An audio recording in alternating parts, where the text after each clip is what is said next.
甚至在他们埃及的货币里面有，我忘记应该是10块还是20块，有一个人就是蛮有名的雕像，你会在那个博物馆里面看到。大家如果有进来的话，右手边这个是卡纳神殿的列王记。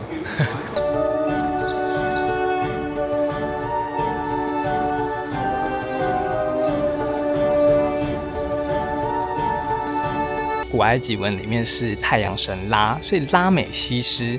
西施特别点了在这边的菜单才看得到塔金这道料理，看起来就非常的 local， 所以我决定来吃给大家。大家午安，我们现在呢刚从民宿离开，就是如果想。大家还是比较知道我们这几天住哪里。对，我们就是找最简单的啦，所以也不是说什么特别好，所以大家就自己斟酌。然后我们现在呢要渡船到东岸卡纳克神庙，然后还有卢克索博物馆，所以我们等一下就看有什么可以介绍给大家的咯。好，所以我们刚刚讲到的价钱是60块2个人，我个人觉得是很好的价格了，因为公共的船是20块，所以我们这样一个人30块已经蛮合理的了。So everyone come to find this driver. Bye bye, shukran. OK， 我们到对岸了，就是这么简单，其实也不简单。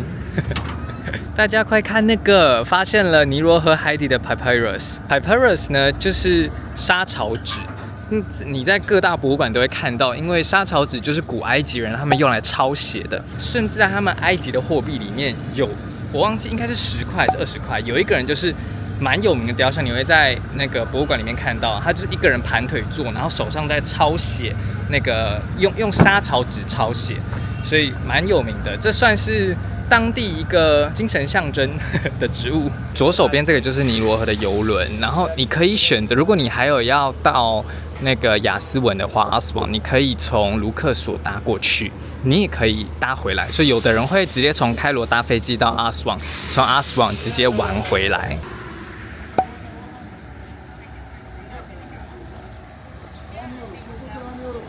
我们刚刚搭到东岸之后，大约是在卢克索神庙这边，然后我们要一路走，就是沿着河岸走。其实这个河岸蛮漂亮的，如果你觉得不麻烦被一路搭讪的话，你也可以像我们这样走，其实是蛮舒服的，因为旁边就是尼罗河，走河岸啦。然后我们刚刚就在讨论因为一路上真的有太多人，就是他会来跟你，就是你要不要搭马车啊？你要不要坐船啊？你要不要干嘛等等的。然后我们就在讨论说，就其实我一开始在那个金字塔那边就有跟他说，我觉得 feel sorry for them, feel bad for them, because 他们要用这样的方式生活，其实就你等于要一直去搭讪人，然后一直去利益交换。我觉得这也提醒我说，这样的生活、这样的生存模式对他们的信仰真理的价值观是很受影响的，因为所有东西都不是白白得来的，所有的东西都需要利益交换。这样当他们听到无条件的爱来自耶稣的时候，他又怎么能相信这些是白白得来的呢？是一个很值得思考一下的点。你如果是自己来的话，你会需要先过刚那边有个安检，进来之后呢，左手边就是一大片的商家。然后你就继续往前走，右手边你会看到那个停车场，大型停车场或是小的。接着你继续往前走呢，你就会看到这个应该就是入口了。这边刚好有一张很大张的地图给大家显示一下。我们呢从那边塔巴入境的，所以这上面这块灰色的地方就是以色列，那边是加萨的南部关口叫做 Rafah， 就是那个以色列国防军一直想要攻入的地方，所以我们从这边下来之后呢，就坐了巴士到这里，再到这里，然后在这边过那个检查毒品的地方，然后再到开罗。所以总共这一趟呢，我们就坐了很长的公车，然后我们再从开罗坐公车一路下来，我们现在在卢克索这边。那大部分的游客，如果你就是一生只打算来一次，大家还会再从这边，你也许坐飞机或是坐游轮，然后到阿斯旺。那阿斯旺这边就有其他的景点可以看了。最著名的景点就是这个阿布辛贝神庙。那这个神庙就是跟拉美西斯二世有关，它的这个天文历法是非常有趣的，大家可以自己上网查，是很厉害的。也许会在博物馆那一集跟大家说。如果你们中间有经过这个 Dendara 看那个《龙龙历险记》的影片，这边也有一个很厉害的神庙。大家如果有进来的话，右手边这个是卡纳神殿的列王记，就是你可以看到下面，它其实用各种不同的颜色代表，卡纳神殿各个地方是哪一个法老建造的，然后是哪一个时期的。是蛮有趣的大家要记得来看。这是整个卡纳克神殿的模型，非常非常之大，我是没有办法完全介绍给大家看的，大家要自己来哦。但是等一下会介绍给大家几个著名的景点啦，慢慢来看。去过几个神庙，还有几个考古遗址我个人觉得，如果他们可以提供一些地图或者是简章的话，会非常有帮助。他们可以提供电子版的，这样就环保嘛。但是就是对个人建议啦。虽然什么那个埃及政府应该也不会看这个影片。看过这么多考古遗址，还有去别的国家看，我觉得有这些会蛮有帮助的。因为像我自己是会看讲解的人，就很想要知道这些历史发生了什么事情。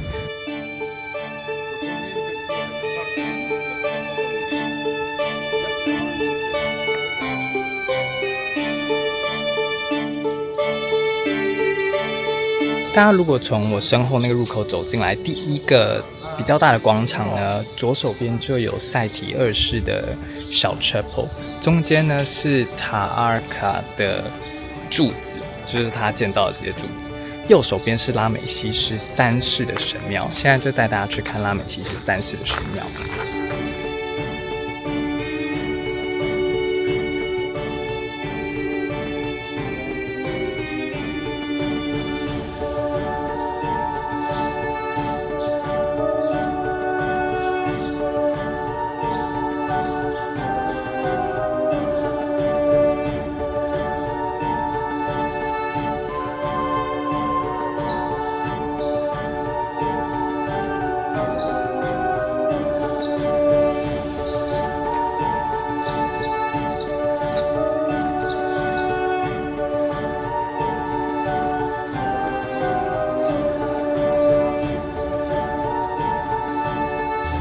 整个卡纳克神庙当中最引人注目的就是我现在身后的这片多柱式大厅。这个多柱式大厅呢，整个占据了第二塔门到第三塔门之间。这些柱子是谁建造的呢？是赛提一世和拉美西斯二世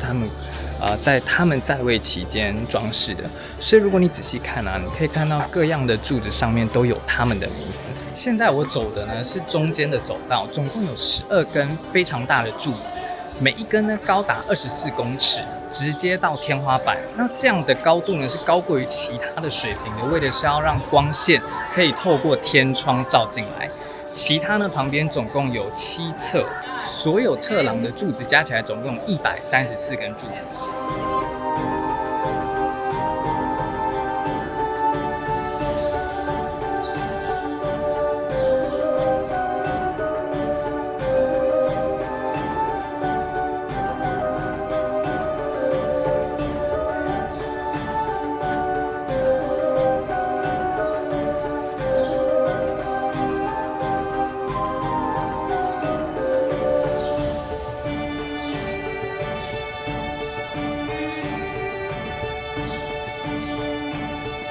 如果你在柱子上看到像这样子的符号，这个就是他们的名字。大家有没有看到这个圆圆的？在他们古埃及文里面是太阳神拉，所以拉美西斯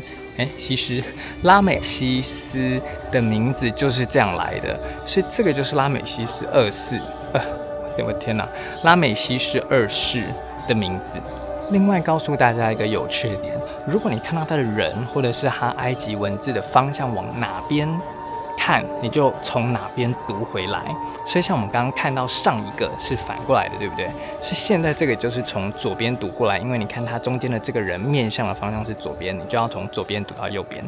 前面这个方尖碑呢是法老 Thutmose 一世建造的。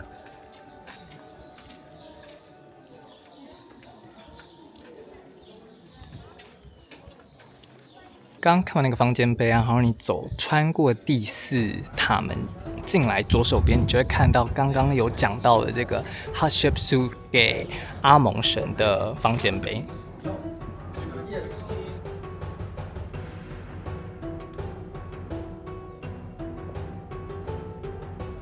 好，所以我们现在在的卡纳克神庙呢，在20世纪挖掘的时候呢，将这个历史遗址追溯到Gezer 时期，就是在西元前3400年到3100年之间，在尼罗河东岸的泛滥平原形成了一个小型的聚落。卡纳克神殿呢，和包含其他这边的神庙称为神庙群。那这个地方在以前叫做 Ipetsut， 意思就是天选之地。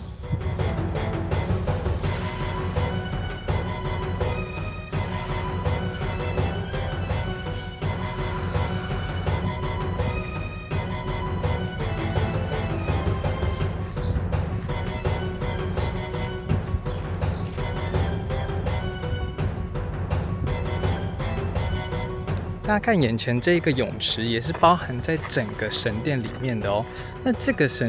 如果我没有记错的话，这个其实是拿来祭祀用的。跟大家介绍，这个法老的胡子啊是假的，但是如果这个雕像是在法老还在世建造的时候，他的胡子就会是直的。如果你看到法老的雕像胡子是弯的，表示是法老死后才建造这个雕像。大家如果进来啊，第3、第4塔门中间右转之后呢，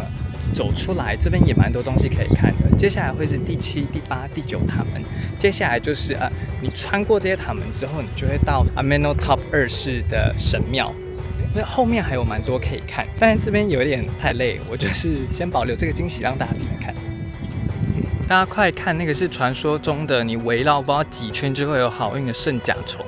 有没有看到迷信的人类？没有，我是说，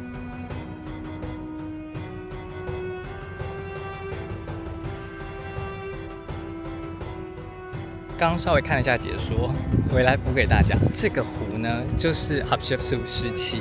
建造的，在 Hatshepsut 时期就有的。然后这个是专门给祭司他们要洁净自己，还有一些礼仪祭祀的礼仪用的。大家，我身后那个是拉美西斯2世，为什么我总是念成西斯？拉美西斯算了，拉美西斯2世跟他的小孩就是他底下那个他的女儿。Hello， 大家，结束了卡纳克神庙呢，我们就来到了卢克索博物馆。然后这个博物馆总共有2层，我累了现在，总共有2层，里面有一些图坦卡门没有在开罗博物馆展出的东西，然后还有一些坟墓里面、陵墓里面会看到的，或者是供物桌、沙草纸等等的。大部分的人说这个博物馆的馆藏量并不多，但是很值得来看，因为里面的格局是非常有次序的，所以我们就进去看看吧。刚忘记告诉大家，卢克索博物馆1972年就建造，然后他们的馆藏历史呢，从古埃及文化之前，一直到伊斯兰时期的都有，所以馆藏量算是非常的丰富。再来就是这栋建筑物非常的现代，它就坐落在尼罗河的旁边而已，所以这个地方其实是蛮漂亮的，大家可以来啦。可以，就如果你在卢克索地区的话，或者是你挑一个正中午很炎热的时间来，应该也是不错的选择。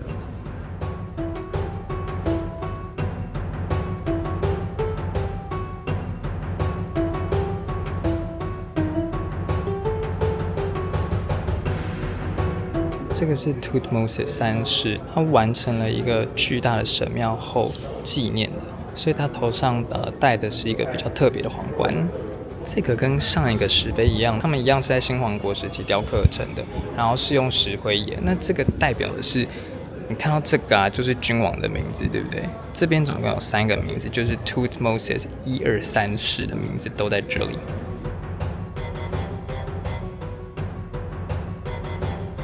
看这个石碑，大家还记得我们提到 Hyksos 吗？就是有人说约瑟在埃及当宰相那个期间是 Hyksos 当法老的时候，然后当然不是，但是这块石板呢是在记录卡莫茨这个法老，他把 Hyksos 赶出整个下埃及的历史事迹，但是他没有完整的把他们赶出去，而是在20年后由他的弟弟完成这件事情。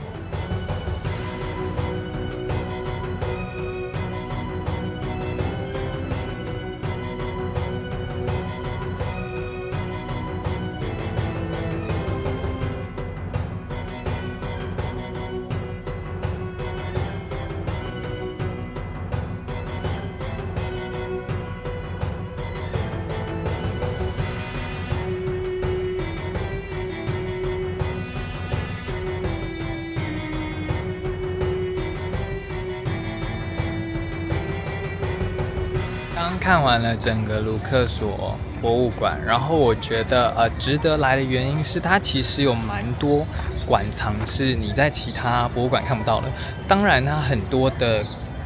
文物都是从别的地方运过来的，比如说 Memphis 的，或者是 Aswan， 然后还有从那个这边卢克索地区的2个神庙都有，卡纳克神庙跟卢克索神庙，你都可以看到有东西，就是它会写说是什么岩，有花岗岩，什么颜色的花岗岩，然后石灰岩或者是等等的岩石雕成的，什么时期，第几个王朝，我觉得蛮清楚的，就是整个规划动线也非常的清晰。然后我觉得最值得一提的是，我在里面有看到他们使用测量的工具，我觉得这个是别的地方没有看到的。再来就是它有一整个展区是它记录了他们在卢克索神殿挖到的24个非常漂亮的雕像，所以觉得整体来说，我觉得这个体验是非常舒服的，大家可以来，推荐大家。今天晚餐我们来吃在尼罗河河岸的一间餐厅，资讯我会再放在底下。我们刚刚点了主餐 starter 以外，还有一些 sandwich， 然后你可以另外点果汁。最主要的是你要选 main course， 每个主餐都会附2个沙拉。然后我们刚刚点了一个 garlic bread。我点了一个果汁，现打的果汁，然后它是在 cocktail 里面，但里面应该是没有酒精的。然后它是芭乐、石榴跟芒果打在一起，很稠完全是现打很新鲜。对，然后他们的其中一个沙拉，它有放应该是香菜，但是不是台湾那种香菜，但是蛮好吃的啦。我们刚刚点了一个大蒜面包，但是它来的是长这样，有点超乎我的期待。这吃法有点披萨的味道，因为它有点披萨的料，但是有一点干，大家可以不用点。这边很常见，就是在中东饮食很常见，就是它会给你这个饼，然后有一种沙拉，他们称这个叫做沙拉，就是一种泥吧。我来帮大家吃吃看。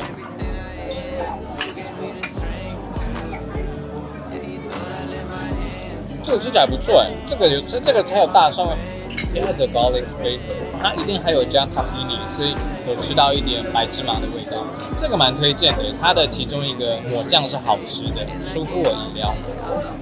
因为通常我不太喜欢吃抹酱，特别是那种 hummus， 是我个人不是很喜欢。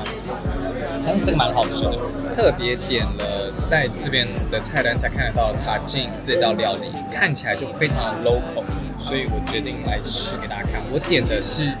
塔金系列里面的鱼，现在就来吃吃看。它看起来非常多汁它整个鱼是调味过的，然后它虽然是番茄酱，但是它还有放一些香料，所以让它的整个味道变得非常丰富，很推耶！我觉得这间餐厅推哦。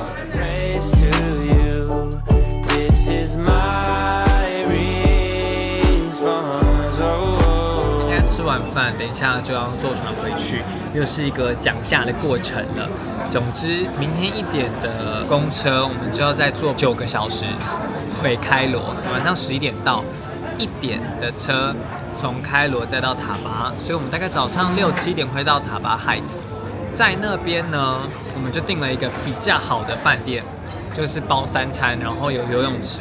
有海滩的那一种，所以我们就打算在那边度过1整天，然后30号我们再回以色列。如果喜欢这系列的旅游连载，就是在底下留言，然后告诉我你喜欢埃及的什么地方，你觉得